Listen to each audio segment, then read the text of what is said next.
पुण्यात काही दिवसांपूर्वी जमिनीच्या वादातून भाजपच्या एका बड्या नेत्याचं नाव समोर आलं होतं आणि आता पुन्हा एकदा पुण्यातलंच जमीन प्रकरणावरून राजकारण तापलंय. मात्र या प्रकरणात उपमुख्यमंत्री अजित पवार आणि त्यांचे सुपुत्र पार्थ पवार यांच्यावर विरोधकांकडून गंभीर आरोप होत आहेत. कारण पुण्याच्या कोरेगाव पार्कातील तब्बल 1800 कोटींची जमीन फक्त 300 कोटीत विकत घेतल्याचा हा आरोप आहे. एकीकडे अजित पवार शेतकऱ्यांना कर्ज भरण्याची तयारी ठेवा म्हणतात, मग तुम्हाला जमीन फुकट का लागते असा सवाल शिवसेना ठाकरे गटाचे नेते अंबादास दानवे यांनी केलाय. याशिवाय इतर नेत्यांनी सुद्धा पवार बापलेकांवर टीकास्त्र सोडलंय. चला तर हे प्रकरण नेमकं काय आहे समजून घेऊया. नमस्कार, मी रामेश्वरी आणि तुम्ही पाहताय कट टू कट. राज्याचे उपमुख्यमंत्री अजित पवार यांचे सुपुत्र पार्थ पवार हे सध्या विरोधकांच्या कचाट्यात अडकलेत. कारण पुण्यातील कोरेगाव पार्क येथील महार वतनात येणारी 40 एकरांची जमीन अजित पवार यांचे सुपुत्र पार्थ पवार यांच्या कंपनीनं म्हणजेच अमिडिया होल्डिंग्स LLP कंपनीनं विकत घेतली आहे. महत्वाचं म्हणजे बाजारभावानुसार या जमिनीची किंमत तब्बल 1800 कोटींच्या आसपास आहे. पण पार्थ पवारांच्या कंपनीनं ती फक्त 300 कोटींनी विकत कशी घेतली असा प्रश्न उपस्थित करण्यात आलाय.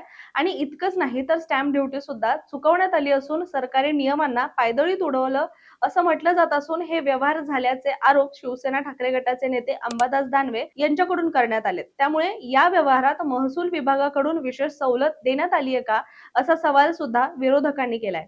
चला पाहूयात दानवे यांनी नेमकं काय म्हटलंय. दानवे यांनी एक्सवर पोस्ट करत आरोप केलेत की मेवा भाऊंच्या राज्यात 1800 कोटींची जमीन 300 कोटीत खरेदी, स्टॅम्प ड्युटी अवघे 500 रुपये. उपमुख्यमंत्री महोदयांचे सुपुत्र पार्थ पवार यांची अमेडिया ही कंपनी जिचं भांडवल अवघं 1 लाख रुपये आहे. या कंपनीला सुमारे 1800 कोटी बाजार मूल्य असलेल्या जमिनीची 300 कोटींना खरेदी करता आली. हा झोल आता अजित पवारांनी किंवा पार्थ पवारांनी महाराष्ट्राला सांगावा. गंमत तर पुढे आहे. एवढ्यावर हा प्रवास थांबला नाहीये. तर या कंपनीने रिअल इस्टेटचे भाव गगनाला असलेल्या कोरेगाव पार्क इथल्या चक्क IT पार्क आणि डेटा सेंटर उभारण्याची तयारी चालवली आहे. 1 लाखाचं भांडवल असलेल्या कंपनीला हे कसं काय शक्य होतं, तेही महार वतनाची जमीन असताना, हे आता पार्थ पवारांनी समोर येऊन सांगावं, जेणेकरून इतर तरुणांनाही त्यांच्या या यशाचं गमक कळून येईल असं दानवे म्हणाले. सरकारी यंत्रणाही काय तत्पर झाली आहे पहा असं म्हणत सरकारी व्यवस्थेवर त्यांनी प्रश्न उपस्थित केला. आणि 22 एप्रिल 2025 रोजी अमेडिया कंपनीने IT पार्क उभारण्याचा ठराव केला. आश्चर्य म्हणजे अवघ्या 48 तासात उद्योग संचालनालयाने या प्रकल्पावरील स्टॅम्प ड्युटी सुद्धा माफ करून टाकली. उद्योग संचालनालयाने कोणत्याही अनुभवाशिवाय असा प्रस्ताव देणाऱ्या कंपनीचे प्रपोजल स्वीकारून कोणत्या नियमात स्टॅम्प ड्युटी माफ केली यावर कळस म्हणजे 27 दिवसात हा सर्व व्यवहार जिकडे तिकडे झाला. आणि या 40 एकर जमिनीच्या व्यवहारासाठी लागलेली स्टॅम्प ड्युटी आहे फक्त 500 रुपये. याशिवाय दानवे यांनी पुढे अजित पवार यांच्यावर सुद्धा टीका केली आहे. शेतकऱ्यांना सर्व काही फुकट लागतं असं अजित पवार म्हणाले. मग आता तुमच्या मुलाला जमीन फुकट का लागते? 1800 कोटी रुपयांची जमीन 300 कोटी रुपयांना का घेतली? मुद्रांक शुल्क का माफ करून घेतले? शेतकऱ्यांच्या लाख दीड लाखासाठी तुम्ही फुकट लागते म्हणतात आणि दुसरीकडे कोट्यावधींची जमीन घेतात. पण दानवे यांची अशी टीका करण्याचं कारण म्हणजे आपल्या सगळ्यांनाच माहिती की मागच्या काही महिन्यात राज्यात अतिवृष्टीनं शेतकऱ्यांचं किती नुकसान झालं होतं. अनेक शेतकरी अक्षरशः उद्ध्वस्त झाले आणि अशात अजित पवारांनी शेतकऱ्यांच्या कर्जमाफीबद्दल असंवेदनशीलपणे विधान केलं होतं, ज्यावरून सुद्धा ते वादात अडकले होते. आणि ते विधान होतं की जेव्हा बँक तुम्हाला 0% व्याजाने पैसे देते तेव्हा ते वेळेवर फेडण्याची सवय लावली पाहिजे. की सारखं माफ, सारखं फुकट, सारखं माफ. साहेबांनी एकदा कर्जमाफी दिली, आता आम्हाला निवडून यायचं होतं म्हणून आम्ही बोललो, त्यासाठी काही पैसे खर्च करावे लागतात ना, असं अजित पवार म्हणाले होते. याशिवाय पुढे अजित पवार म्हणाले होते की अतिवृष्टीमुळे अनेक ठिकाणी नुकसान झालंय, पंचनामे वाढत आहेत. 32,000 कोटींचा आकडा आता 40,000 कोटींवर गेलाय. परिणामी आता यावरच दानवे यांनी अजित पवारांवर टोला लगावलाय. कारण राज्यातील शेतकऱ्यांना प्रशासनानं, सत्तेत असणाऱ्या नेत्यांनी आधार देणं, मदत करणं गरजेचं असताना राज्याचे उपमुख्यमंत्रीच असं विधान करतात, ज्यावरून हा वाद निर्माण झाला होता. आता जमीन व्यवहारावरून कोणकोणत्या विरोधकांनी काय काय टीका केली आहे त्यावर सुद्धा एक नजर टाकूया. शिवसेना ठाकरे गटाच्या नेत्या सुषमा अंधारे यांनी आक्रमक भूमिका घेत राज्याच्या उपमुख्यमंत्र्यांच्या चिरंजीवांकडूनच जर एवढी मोठी गोष्ट घडत असेल तर आता आपण यावरती काय बोलायचं असं म्हणत आर्थिक दुर्बल घटकांसाठी असलेली जमीन राज्याच्या उपमुख्यमंत्र्यांच्या चिरंजीवांनी हडप केल्याचा आरोप असेल तर हे निषेधार्थ आहे असं सुषमा अंधारे यांनी म्हटलं.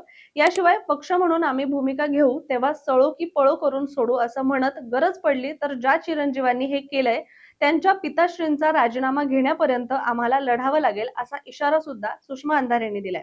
याशिवाय अंजली दमानिया यांनी सुद्धा पवार यांच्या राजीनाम्याची मागणी करत टीका केली आहे.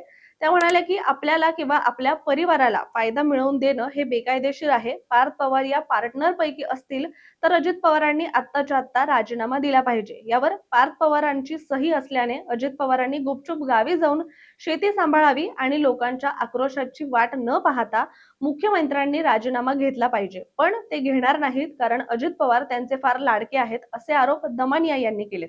आणि ऑफिस ऑफ प्रॉफिट 2 दिवसात स्टॅम्प ड्युटी कशी झाली याची चौकशी झाली पाहिजे असं म्हणत स्थानिक स्वराज्य संस्थांच्या निवडणुकीत मतदारांनी अजित पवारांच्या पक्षाला हाणून पाडलं पाहिजे असं सुद्धा दमानिया म्हणाल्यात. याशिवाय रिपाईचे सचिन खरात यांनी सुद्धा या प्रकरणात प्रतिक्रिया देत म्हटलंय की दादांसोबत मी लोकसभेपर्यंत होतो. आता मी आदरणीय शरद पवारांसोबत काम करतोय, परंतु मला ही बातमी ऐकून खूप मोठा धक्का बसलाय. आदरणीय दादा हे फुले शाहू आंबेडकर विचारांना मानणारे आणि त्यांच्यानुसार राज्यात काम करतात असं ते सांगतात. मुळात महार वतनाच्या जमिनी कोणालाच घेण्याचा अधिकार नाहीये, पण तरी घेतल्या असतील तर ही आश्चर्याची बाब आहे. मी पाहतोय की 174 लोकांची ही जमीन आहे. त्यांना फक्त 5 ते 10,000 रुपये मिळाले. नंतर या जमिनीवर ठराव पास झाला, लगेच परवानगी मिळाली असं रिपाईचे अध्यक्ष सचिन खरात यांनी म्हटलंय. आता समजून घ्या की पुण्यातील कोरेगाव पार्क हा परिसर सर्वात उच्चभ्रू मानला जातो आणि इथल्या किमान एका फ्लॅटची किंमतच करोडोंच्या घरात आहे. त्यामुळे सर्वसामान्यांच्या आवाक्याबाहेरचा हा परिसर मानला जातो. इथल्या जमिनींच्या किमती सुद्धा गगनाला भिडलेल्या आहेत आणि अशातच हा पार्थ पवारांच्या कंपनीने इथली जमीन 1800 कोटींची जी जमीन आहे ती फक्त 300 कोटीत घेतली.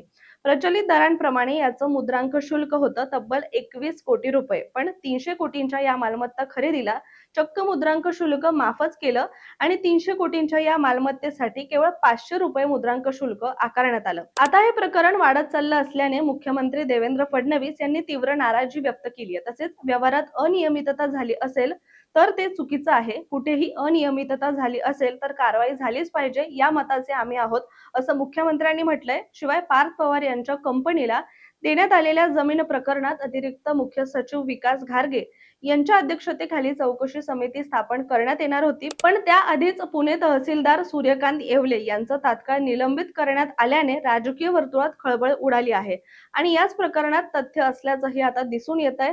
मात्र आता यामध्ये अजित पवार आणि पार्थ पवार नेमकी काय भूमिका घेतात हे पाहणं आता महत्त्वाचं ठरणार आहे. तुर्तास आपण इथेच थांबूया. मात्र अशाच माहितीपूर्ण व्हिडिओसाठी तुम्ही कट टू कटच्या YouTube चॅनलला सबस्क्राईब करायला विसरू नका.